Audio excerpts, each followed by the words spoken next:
Hey, what's up guys? Kevin here to bring you a brand new video today. So today we're going to be doing day 6 of Horror October, and today's film that we will be going over, man, I'm pretty tired from staying up watching this, is Piranha.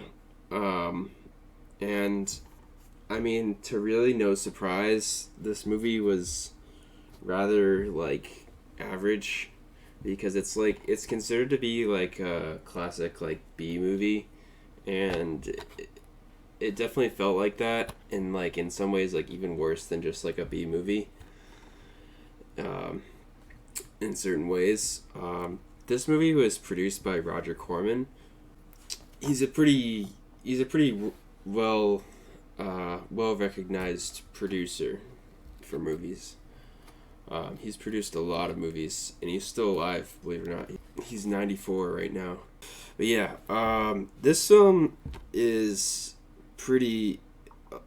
This film is kind of crazy, and like, I kind of commend it for being like as crazy as it is, because like this film doesn't hold back with like killing and like violence and nudity even, and I kind of like want to give it some credit for that. And that's like one of the things that I liked about it, is that like it didn't really hold back when it came to like killing people, and it would just like straight up like kill like children. And I mean, obviously that sucks, but you don't like see that in like horror movies that much. Like usually like the kids are the ones that survive, and you never see them get killed. And also just like even like women too, just blatantly getting murdered. Like you don't always see that a lot either.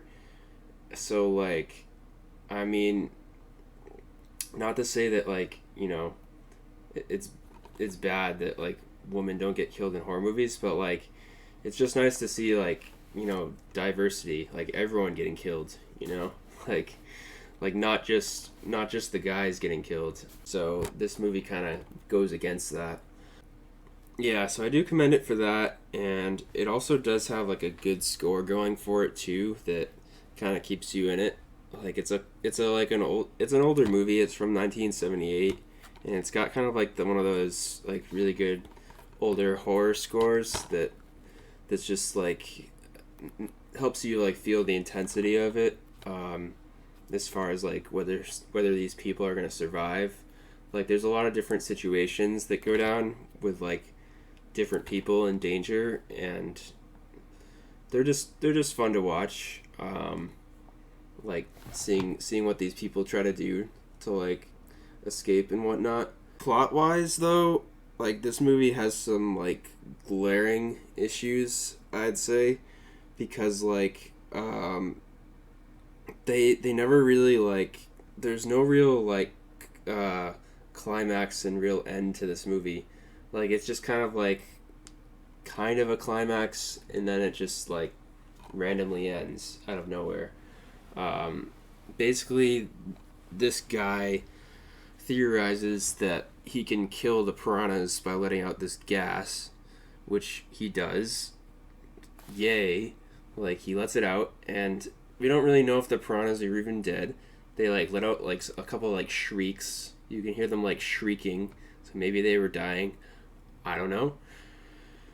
But then, like, all that you see after that is the guy makes it out. He was, like, getting eaten by piranhas, but the guy makes it out, and it seems like he was alive. That's debatable. He was, like, in, like, a catatonic state, so hard to say.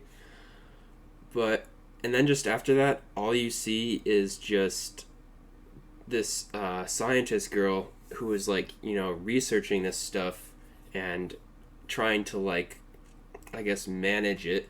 She just says there's nothing to fear, or something like that. She says like there's nothing to fear. She basically didn't want the public to like be scared of this, which is kind of like really annoying to me. The For one thing, the fact that the movie just abruptly ends like that, that's one thing alone. But also like the fact that like they're going with like they're going with like this message of like if a piranha like exists, if piranhas like this existed, scientists would seek to like cover it up to like ease panic, which is like a theory that's kind of like hard to believe.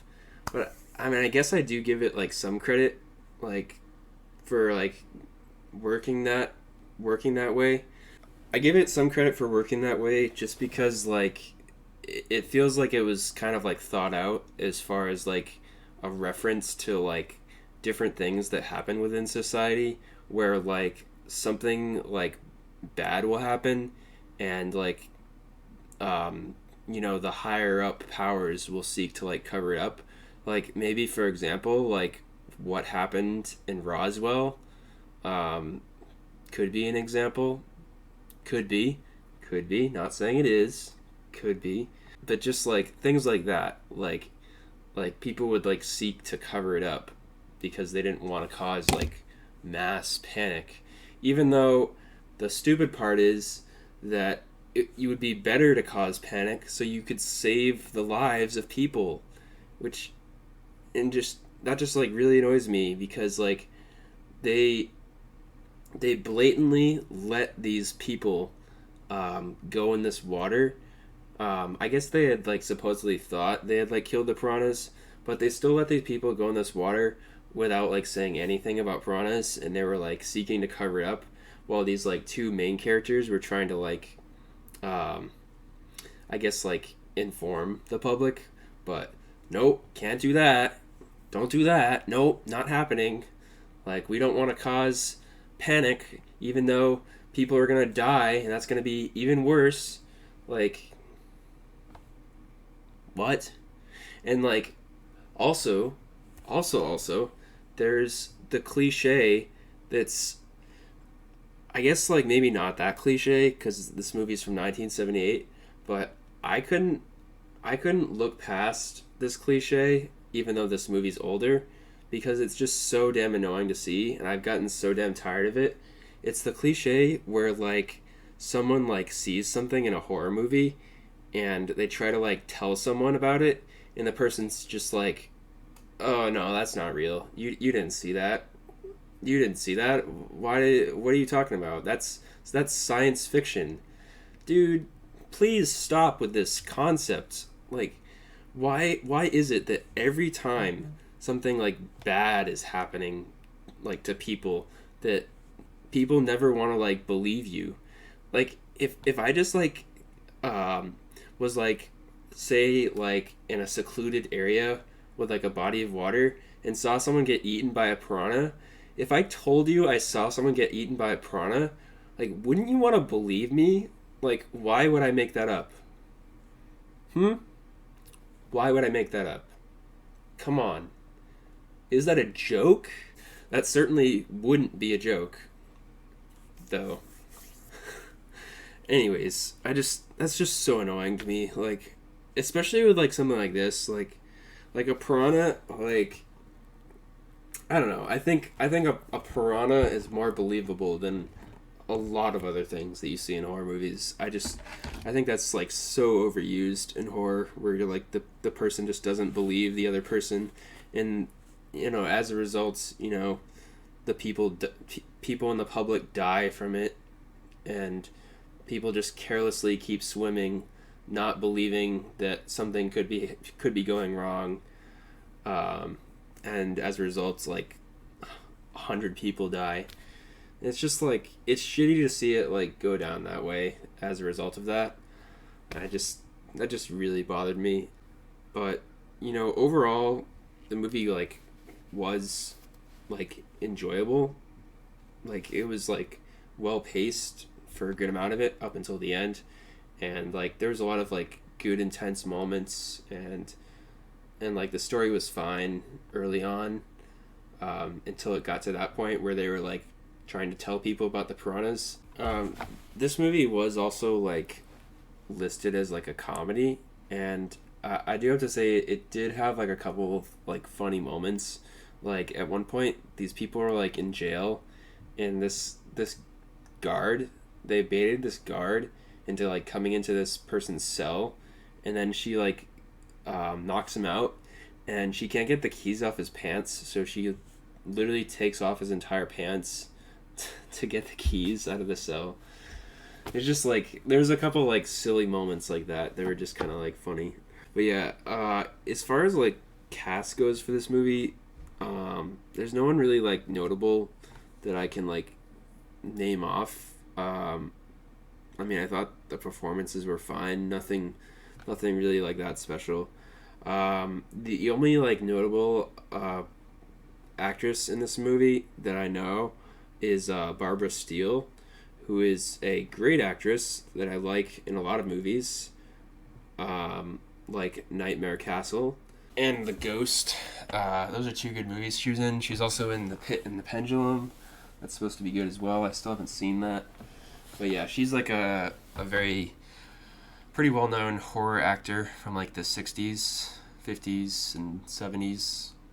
But I didn't really like her that much in this movie because like she like over exaggerates like this whole like accent that she has, and like she's like kind of hard to understand, and the accent's just like a little bit too much. And like this movie actually I guess like some movies don't have subtitles, but like if you look here, there's like a button for subtitles right there. You can see it. But I tried pressing it and it didn't do anything. So I guess this movie doesn't have subtitles, which kind of sucked because every time her character would talk, a good amount of the time I couldn't understand her character, which is annoying. But yeah, anyways, overall this movie was somewhat enjoyable, but I think the ending definitely impacted the rating a good amount for me. It was already not really that good to begin with, but as a result, with the ending factored in, I would rate this film a 6.3 out of 10 as a result. Just because of like the ending and the cliche that we see and the storyline, especially towards the end. So yeah. Alright, well, I hope you guys have enjoyed this video. Make sure to leave a like if you have enjoyed it, and I'll see you in the next one.